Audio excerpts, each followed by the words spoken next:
Tokoh nasional yang juga Ketua Umum Partai Nasdem, Surya Paloh, sore ini menyampaikan kuliah umum kebangsaan di Universitas Indonesia, Kampus Salemba, Jakarta. Ini merupakan kuliah umum kebangsaan pertama di UI yang diisi oleh tokoh nasional.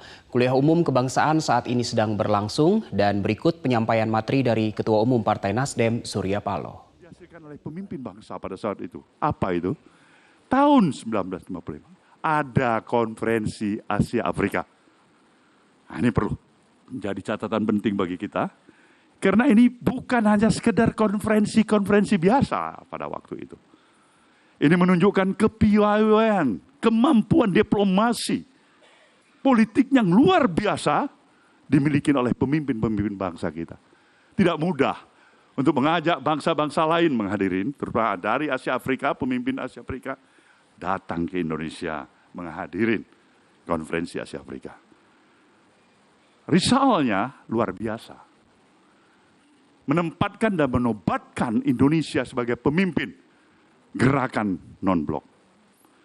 Menghasilkan negara-negara Afrika merdeka.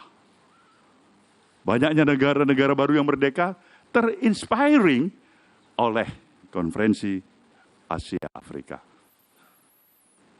Dinamika berjalan terus. Pergolakan ada, kita juga mencatat adanya pemberontakan lokal, DI, TI, Permesta, dan seterusnya. Ada peristiwa Madiun, kita tahu semuanya itu. Tapi yang paling luar biasa lagi, pada tahun 1959, Bung Karno mengeluarkan dekretnya. Karena pertikaian yang tidak pernah unjung usai, bubarkan Badan Konstituante. Kembali kepada Undang-Undang Dasar 45 seutuhnya. Ini peristiwa penting. Kita juga berhasil membuat negara-negara lain di permukaan bumi ini lebih terpesona terhadap Indonesia. Dalam situasi apa? Dalam situasi Indonesia dengan tingkat perekonomian yang murad-marid. Murad-marid. Indikasinya apa? Ada dua hal. Kesulitan kita untuk memenuhi kebutuhan pokok kita. Sandang, pangan, papan. Kemudian inflasi. Yang hiper. Yang luar biasa. Di atas 500%. Inflasi yang tercatat. Paling enggak pada tahun 1965 catatan saya. Inflasi kita sudah di atas 500%. Tapi jalan terus. Kita melakukan Asian Games. Dan bukan sembarang berkompetisi. Kita berhasil keluar sebagai runner up. Nah, itu artinya nomor 2. Jadi, ini penting kita ketahui. Di tengah-tengah situasi morat-marit bangsa ini, perekonomian yang ini. Tapi satu hal yang saya kenang dan saya ingat dan saya yakinin dan yang saya kagumi. Kita merasa bangga. Kita merasa hebat. Hadir dan bisa menjadi warga negara Indonesia. Tidak ada siapapun yang bisa membantah itu. Lebih hebat lagi ketika pemimpin besar bangsa ini, kelasnya adalah pemimpin besar bangsa-bangsa yang ada. Di-compare dengan pemimpin besar bangsa yang ada di dunia. Dia masuk klasifikasi itu.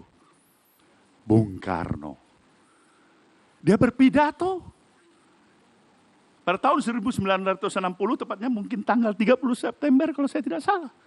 Di depan forum PBB, Persatuan Bangsa-Bangsa. Apa hal yang perlu kita segaris bawahin? Bung Karno menawarkan Pancasila untuk menjadi kesepakatan pandangan hidup bersama bangsa-bangsa yang ada di dunia. Pidato yang terkenal, to build the new world. To build the world anew. Nah, itu yang lebih tepat bahasanya. Membangun dunia baru. Dan itulah yang ditawar Pancasila. Dengan perumusan yang jelas di sana adalah ketuhanan yang Maha Esa. Ringkasannya. Nasionalisme, internasionalisme, demokrasi, dan keadilan sosial. Social justice. Jadi ini diterjemahkan, dibawakan, diterangkan sedemikian rupa. Indonesia mempunyai keberuntungan yang luar biasa. Seorang anak bangsa ini, yang sekaligus proklamator bangsa ini, mempunyai kemampuan unbelievable. Belum tentu satu abad lahir manusia Indonesia yang seperti itu di negeri ini. Itu yang saya pahami. Jadi luar biasa sekali.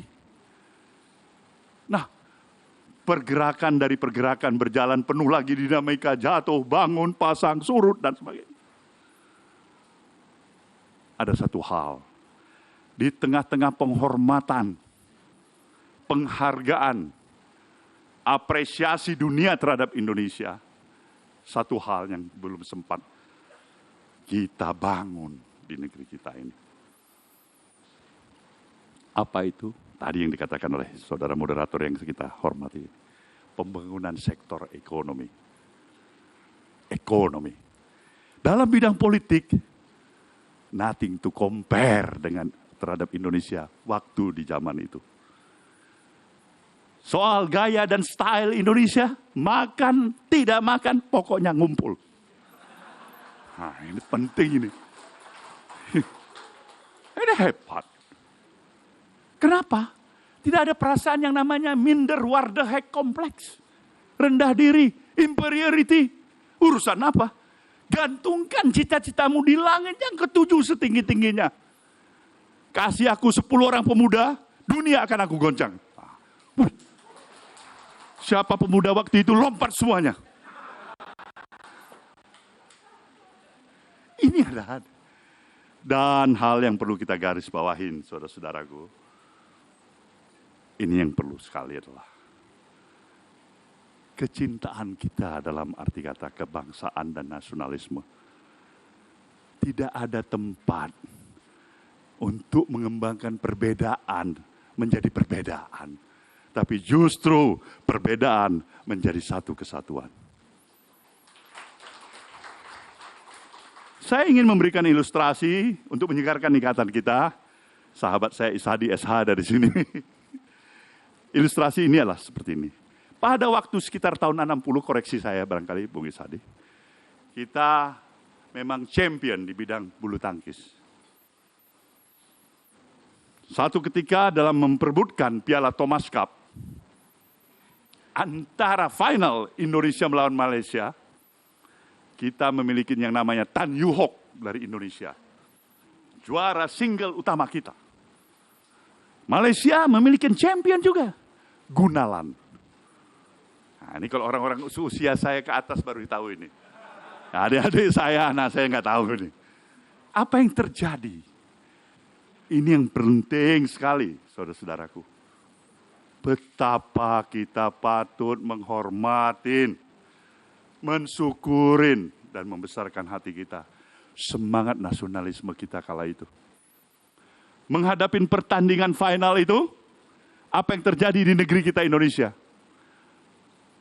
Beduk-beduk di masjid, lonceng-lonceng di gereja, lilin-lilin di besar semuanya dihidupkan.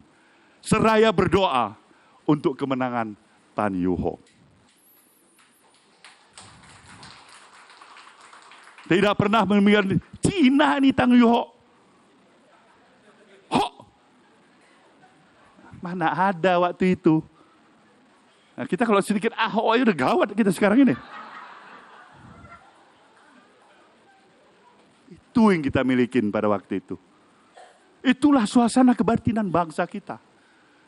Itu yang memberikan inspirasi kita untuk bisa memberikan gambaran sebuah obsesi besar layak untuk dimiliki oleh anak-anak bangsa ini.